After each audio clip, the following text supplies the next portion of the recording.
ಎಲ್ಲರಿಗೂ ನಮಸ್ಕಾರ. ನನ್ನ ಹೆಸರು ಡಾಕ್ಟರ್ ಮಧು ಕಶ್ಯಪ್ ಅಂತ. ನಾನೊಬ್ಬ ಆಸ್ಟ್ರೋಫಿಸಿಸ್ಟ್, ಫಿಸಿಕ್ಸ್ ಬ್ಯಾಕ್ಗ್ರೌಂಡಿಂದ. ಇವತ್ತು ಕನ್ನಡದಲ್ಲಿ ಕುಲುಮ್ಸ್ ಲಾ ಅಂದ್ರೆ ಏನು ಅಂತ ತಿಳ್ಕೊಳ್ಳೋಣ ಬನ್ನಿ.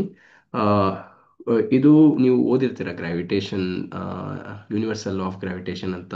ಕ್ಲಾ ಫಸ್ಟ್ ಪಿ ಯು ಸಿಯಲ್ಲಿ ಇರ್ಬೇಕಾದ್ರೆ, ಅಥವಾ class 11 C B S C I C S C ಅವರಾದರೆ ಕ್ಲಾಸ್ 11ಅಲ್ಲಿ ಓದಿರ್ತೀರ ಗ್ರಾವಿಟೇಷನಲ್ ಫೋರ್ಸ್ ಅಂದರೆ ಏನು ಅಂತ. ಸೊ ಅವಾಗ ಮಾಸಸ್ ಅಂತಿದ್ವಿ ಅಲ್ವಾ, 2 point masses separated by a certain distance ಅಂತ ಕರಿತಿದ್ವಿ. ಅವೆರಡು ಮಾಸಸ್ದು ಅಟ್ರಾಕ್ಟಿವ್ ಫೋರ್ಸ್ ಇರ್ತಿತ್ತು, ಅದ್ರದ್ದು ಈಕ್ವೇಶನ್ ಬರಿತಿದ್ವಿ.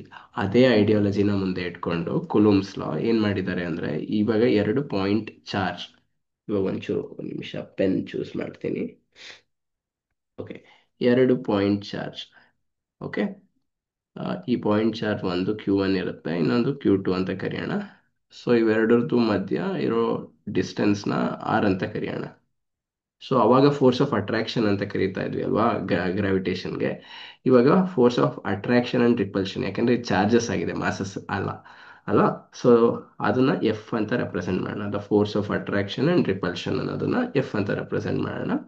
ಸೊ ಇವಾಗ ಈ ಚಾರ್ಜ್ ಜೊತೆ ಹೆಂಗೆ ರಿಲೇಟ್ ಆಗಿದೆ ಅಂದ್ರೆ, ಡೈರೆಕ್ಟ್ ಆಗಿ ರಿಲೇಟ್ ಆಗಿದೆ. So directly related to Q1 and Q2 ಅಂತ ಕರಿಬೋದು ನಾವು.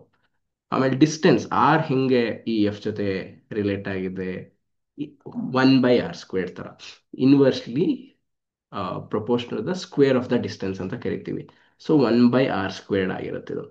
ಸೊ ಯಾವಾಗಾದ್ರೂ ಪ್ರಪೋರ್ಷನಾಲಿಟಿ ಸಿಂಬಲ್ ಕಂಡಾಗ ಈಕ್ವಲ್ ಸೈನ್ ಬರ್ಸಕ್ಕೆ ಏನ್ ಮಾಡ್ತೀವಿ, ಒಂದು ಕಾನ್ಸ್ಟೆಂಟ್ ನ ಇಂಟ್ರೊಡ್ಯೂಸ್ ಮಾಡ್ತೀವಿ, ಕೆ. ಕೆ, Q1 Q2/r² ಅಂತ ಕರಿತೀವಿ ಅಲ್ವಾ. ಇದು ಕುಲುಮ್ಸ್ ಲಾ. ಸೊ ಏನು ಇದು ಕೆ ಏನು? ಕೆ ಏನು ಇಲ್ಲ, 1/4πε0, ಇದೊಂದು ಕಾನ್ಸ್ಟೆಂಟು. ಎಪ್ಸಲಾನ್ ನಾಟ್ನ ಪರ್ಮಿಟಿವಿಟಿ ಆಫ್ ಫ್ರೀ ಸ್ಪೇಸ್ ಅಂತ ಕರಿತೀವಿ. ನಾಟ್ ಅಂತ ಬರೆಯೋದೇ ಅದೇ ಕಾರಣಕ್ಕೆ. ಓಕೆ, ಸೊ ಇದ್ರದ್ದು ವ್ಯಾಲ್ಯೂ, ಅದು ಕಾನ್ಸ್ಟೆಂಟ್ ಆಗಿರೋದ್ರಿಂದ ಅದಕ್ಕೊಂದು ಸ್ಪೆಸಿಫಿಕ್ ನಂಬರ್ ಇರುತ್ತೆ ಅಲ್ವಾ. ಸೊ 8.854 ಇಂಟು 10⁻⁻12 ಆ ನಂಬರ್. ಆಯ್ತಾ. ಈ ಎಂಟೈರ್ ಕೇನ ಪ್ರತಿ ಸಲ ಏನೋ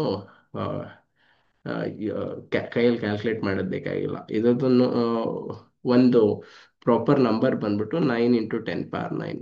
ಸೊ ಡೈರೆಕ್ಟ್ಲಿ ಇದು ಪ್ರಾಬ್ಲಮ್ ಸಾಲ್ವ್ ಮಾಡೋದಕ್ಕೆ ನಿಮಗೆ ಹೆಲ್ಪ್ ಆಗುತ್ತೆ. ಸೊ ಇವಾಗ, ಸೊ ಇದೇ Coulomb's photo. So force of attraction and repulsion between two charge bodies is directly proportional ಅಂತ ಅದನ್ನೇ ಹೇಳಿದ್ವಲ್ಲ. Directly proportional to the product of charges and inversely proportional to the square of the distance between them. ಇದೆ ಅಲ್ವಾ, ಅರ್ಥ ಆಗಿದ್ದು ನಮಗೆ ಕುಲುಮ್ಸ್ ಲಾ ಅಂದ್ರೆ.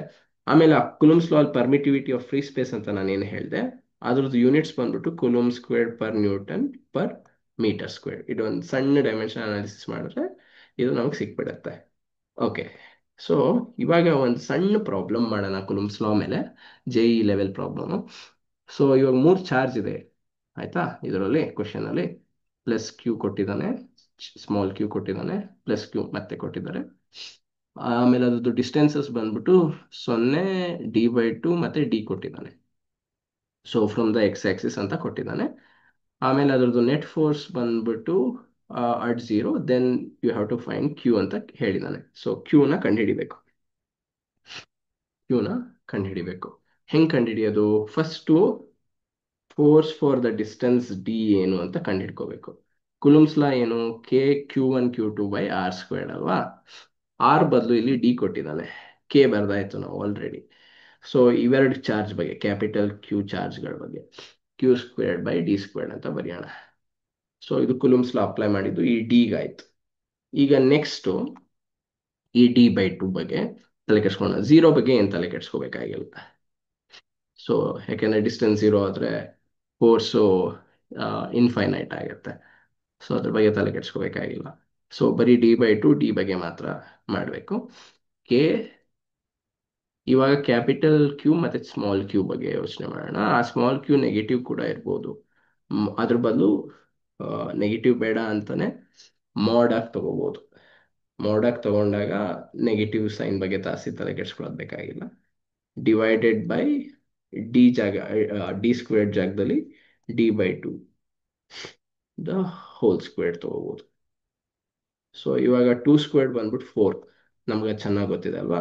ಈ ಫೋರ್ ಮೇಲ್ ಹೋಗುತ್ತೆ, ನ್ಯೂಮರೇಟರ್ಗೆ ಬರುತ್ತೆ. So 4k Q by D squared ಆಗುತ್ತೆ ಇದು. ಸೊ ಇದು ಬಂದ್ಬಿಟ್ಟು D/2 ಫೋರ್ಸ್. ಸೊ ಡಿದು ಫೋರ್ಸ್ ಏನು ಅಂತ ಗೊತ್ತಾಯ್ತು, D/2 ಏನು ಅಂತ ಬಂತು. ನೆಟ್ ಫೋರ್ಸ್ ಬಗ್ಗೆ ನಾವು ಮಾತಾಡಕ್ ಹೋದಾಗ ಎರಡು ಈಕ್ವಲ್ ಆಗಿರ್ಬೇಕು. ಸೊ FD ಈಕ್ವಲ್ ಆಗಿರುತ್ತೆ FD/2ಗೆ. ಸೊ ಇವೆರಡನ್ನು ಈಕ್ವೇಟ್ ಮಾಡೋಣ. So Q² by D² is equal to 4k by D² ಅಂತ ಬರೆಯೋಣ. ಸೊ ಕೆ ಕ್ಯಾನ್ಸಲ್ ಆಗುತ್ತೆ, ಡಿ ಸ್ಕ್ವೇರ್ ಕ್ಯಾನ್ಸಲ್ ಆಗುತ್ತೆ, ಒಂದು ಕ್ಯೂ ಒಂದು ಕ್ಯಾಪಿಟಲ್ ಕ್ಯೂ ಕ್ಯಾನ್ಸಲ್ ಆಗುತ್ತೆ. ಸೊ ರಿಮೈನಿಂಗ್ ಏನಾಯ್ತು ಈಗ, Q is equal to 4 mod q, ಇಷ್ಟು ಮಾತ್ರ ಮಿಕ್ಕಿದೆ. ಸೊ ಇದನ್ನ ಹೆಂಗ್ ಬರಿಬೋದು ನಾವು, mod q will be equal to ಏನಾಗತ್ತಾಗ Q/4 ಅಂತ ಬರಿಬೋದು. ಇವಾಗ ಮಾಡ್ ತೆಗೆದು ನಾನು ನೆಗೆಟಿವ್ ಬರಿತೀನಿ ಅಂದರೆ -Q/4 ಅಂತಲೂ ಬರಿಬೋದು. ಇದು ಆ JEE ಲೆವೆಲ್ ಕ್ವೆಶನ್ದು ಉತ್ತರ ಆಗಿತ್ತು. ಅರ್ಥ ಆಗಿದೆ ಅಂತ ಭಾವಿಸ್ತೀನಿ. ಮತ್ತೆ ಮುಂದಿನ ವಿಡಿಯೋಲಿ ಸಿಗೋಣ. ನಮಸ್ಕಾರ.